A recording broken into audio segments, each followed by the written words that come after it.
Welcome to part 2 of this Death Head Dice Warhammer 40,000 battle reports of Ork versus Tyranids. We're on to Orks turn 2. And start off by doing my reserve rolls. So do it for the first Dakajet. Hey, he makes it. And for the first time ever, this one makes it in. And next, the Deathcopter. So all three of them come in, which I have to admit I've never had happen on turn 2, so I was all excited. And the Daka Jets are going to come in right from that corner and try to get up as close as possible. Now the boys are going to move up and moving through difficult terrain. Make sure I space them well enough so they don't take too much blast damage if it gets sent their way. The boys on the other side are going to move up, or move back actually. They're going to try to stay away from that Tyranids with all of his blast weapons.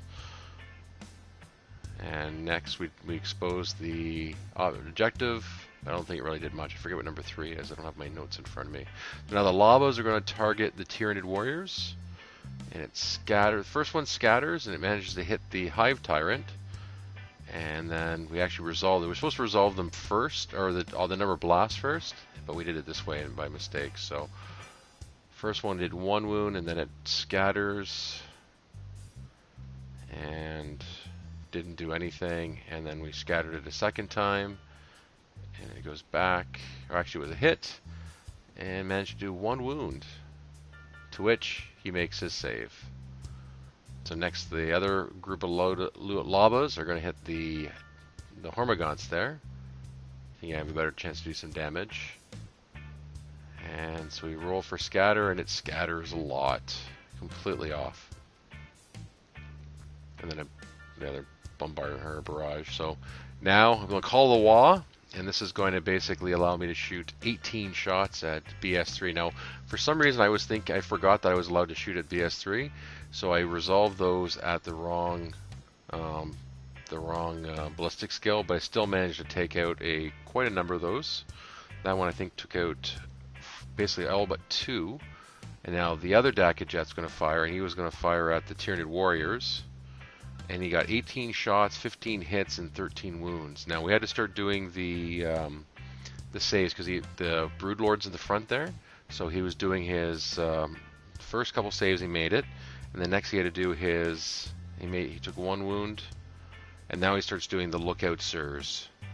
So he makes the Lookout Sir, and then the one guy loses a wound, makes the Lookout Sir, and then he fails that. So 2 wounds against that one close Tyranid ward. Makes his Lookout Sir, and the last guy makes his save, and again makes the Lookout Sir, and fails it. So we've got 1 casualty there, makes the next Lookout Sir, and makes that save. And now the boys are going to shoot at the warriors, and they get the big shooters fire. So 9 shots, 3 hits, 2 wounds, and he makes 1 save, 1 Lookout Sir, and then makes the Lookout Sir, then fails the second save. So there's another wound against that 1 warrior in the back. Now the big mech's going to fire his shock attack gun at the warriors. Now I should have rolled the strength first, but I did the blast first. So I've corrected that for the next turn. So the strength was a strength 8, and failed to do. Actually, I think I did 1 wound, but he managed to make his save.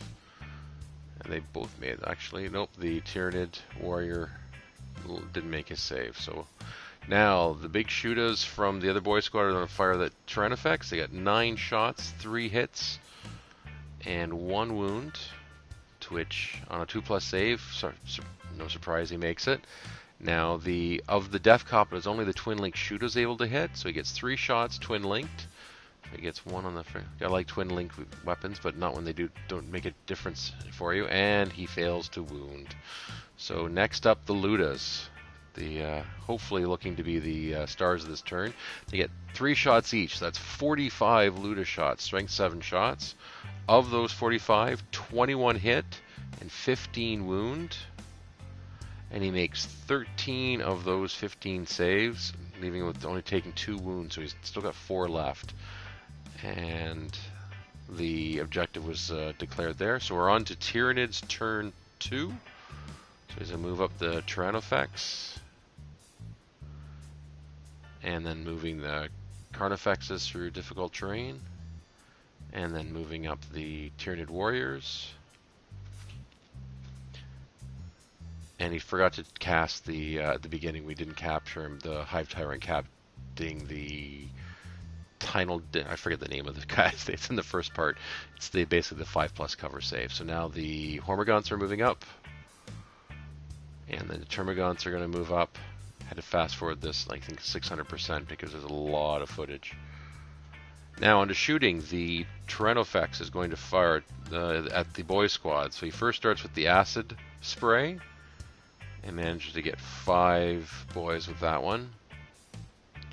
Next fires the cluster spines, and that scatters, I think it was about 4 inches, because I think his BS was 3 or 4. So for the boys, he managed to, for the acid spray, he got 5 hits, 5 wounds, no saves available for that one. And then next up, the Carnifex are going to fire the Dakajets. They get 12 shots with their Devourer Twin Link Cannon. 6 of those hit. And of those 6, 3 pen. And I do a Jinx save, so I make all but one of those. And I think we basically determined that all it was is it was stunned, so he just couldn't do anything but snapshots that turn. Next, the Warrior's going to fire at the other Dakajet.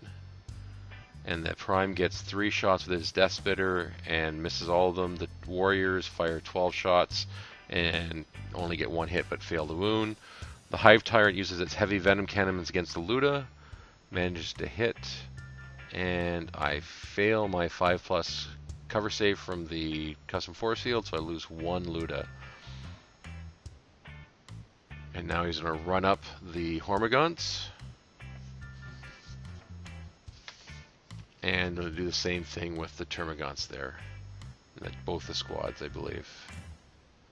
Yeah, we had to make sure we turned them around so we knew which ones are which. And that brings us to the end of turn 2. So this is a quicker flyby. This is just sort of show everything from the one camera point perspective rather than having us talk about our own stuff. So I was quite happy the Dakajets came in. And you can see the boys are moving towards the group. I'm learning a little bit more about the Labos on who to try to focus the targets on. I think it was a smart move, me backing away from the Tyrannofex. Or the Tyrannofex, because that thing's a scary monster to have to deal with. So comment below, who do you think's going to win at this point? We're at end of turn 2. I still think watching this, if I didn't know the ending, I'd still say it's anybody's game. But what we'll do now is we'll turn you over to Mark, and Mark's going to go on about what he thought his turn was like. Alright, so we're starting turn 3. Taking a bit of a beating on the side here, a little worried with the Dakajets, but they're going to fly over my next turn, so I think I'm in a good position so far. Still could lose a first blood here if they decide to target those 2 guys, trying to spread them out a bit because of all those artillery. Warriors in the middle are taking a bit of a beating. I'm not sure what they're going to be able to do besides drawing a bit of fire and maybe trying for that objective, considering pulling them back, but in the meantime, I want them to be a bit of a threatening position. Over on the right here, the Tyrannofex got a bit of a beating from the Ludas.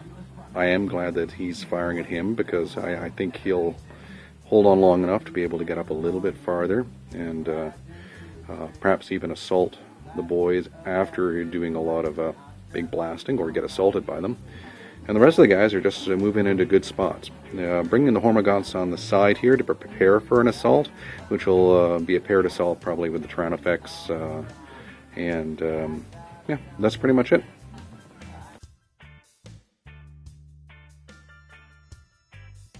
Turn 2. Took out some guys, not a huge amount. Cleared out some of the gaunts there. Did some wounds against these other guys, but not nearly as much as I was hoping to. Forgetting that Tyranids have a lot of multi-wound characters, or multi-wound infantry. So, Labas wasn't 100% satisfied with what happened the first turn, but we still got a couple more turns. I think the thought of using them against the big monstrous creatures is less than stellar. I think I'm going to have to focus on the troops in the cover there. Ludas did a great job first turn, although 2+ save, there's only so much you can do. Hoping to swing these boys. This squad is going to come up soon and hold this objective. we're holding this objective right now, and I think really the only other ones I have to worry about, I'm going to pretty much give up that objective, and I think the battle we're going to see is primarily over the one right here. So, but I'm not willing to give up my Slay the Warlord very easily with the big mech with the custom or the shock attack gun. I think he's pretty safe. We're still looking to see who's going to get first blood. So at this point, I think it's anyone's game. We'll see it checking in with thoughts at the end of turn 3. So click on the link to see part 3. Comment below. Let us know who you think's going to win at this point. Are the Orks have a tactical advantage at this point, or do you think the Tyranid swarm is just going to come over and chew face? So comment below, let us know. Also, if you have any rule corrections, suggestions, etc. As always, we ask if you like the video, click on subscribe. So that way you won't miss any of our future videos.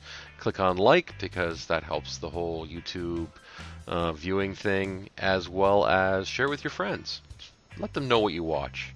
This is one of the safe things you can share and let them know that you watch. So, as always, thank you very much for watching. And if you want to watch any of our other videos, we've got other 40k battle reports. We've got War Machine Hordes battle reports.